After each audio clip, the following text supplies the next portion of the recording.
the Environmental Show with Kaylin. Today our topic is methane gas. We also have a special guest today.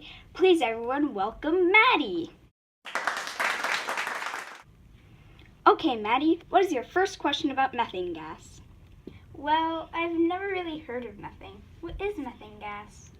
Methane gas is a greenhouse gas. It is considered a greenhouse gas because it absorbs the sun's heat and puts it out into the atmosphere.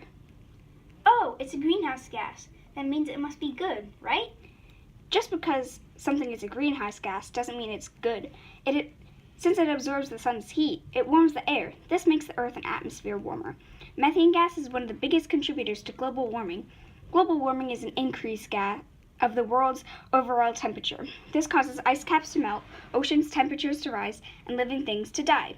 It's usually not that powerful, but in the past few years, methane has become 84% more powerful than carbon dioxide.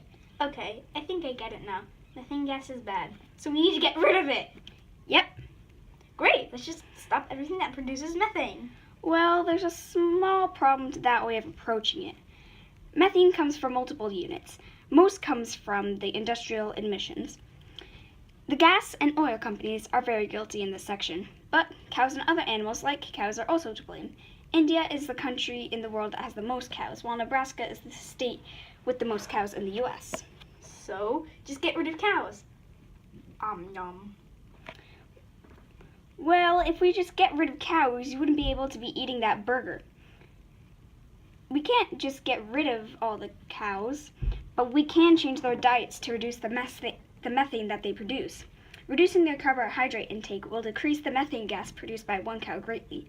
One cow produces an average of 74 to 120 kilograms of methane gas each year. That's a lot considering that's just one little cow and 1.5 billion cows and bulls in the world. It's a lot of methane. But by reducing their carbs intake and intake of included fats, the methane level cows are producing will drop greatly. Okay, change the cows' diets. Then the methane problem was fixed. Global warming stops and the world is at peace? Not quite. Ugh, what is the problem now? We still have those industrial emissions to worry about. Even though changing the cows' diets will drop the methane productions by 1,000, there's still the problem lying in the oil and gas. Alright, but how can we change this? We can't just stop people from using their cars. You're right there, but we can encourage a diet change for ourselves. What? I thought this was about oil and gas, not going vegan. You're right again, but statistics show that if every person were to not eat any meat or dairy products for one day a week for a year, that would be like taking 76,000 cars off the road. Really? I know I'm going to change my diet now. I sure hope you do. And all of our viewers at home should too. Just a small change for us can mean saving the world for future generations. Changing your diet isn't all you can do.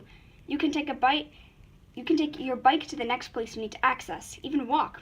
You can get an electric car. You can use solar panels. Use what the earth has already provided for us instead of destroying it. Motivational. Thank you. All right, everyone, let's give Maddie a round of applause because our time is almost up on the Environmental Show. Thank you, Maddie. Now it's time for a recap. Methane gas is a greenhouse gas that absorbs the sun's energies. Because it does this, it warms the atmosphere and the earth. Methane gas is one of the leading factors in global warming. We can reduce the levels of methane gas by changing our livestock's diets, changing our diets, reducing our use of oil and gas, and use what the earth has provided for us. Thanks, folks. That's all the time we have here on the Environmental Show.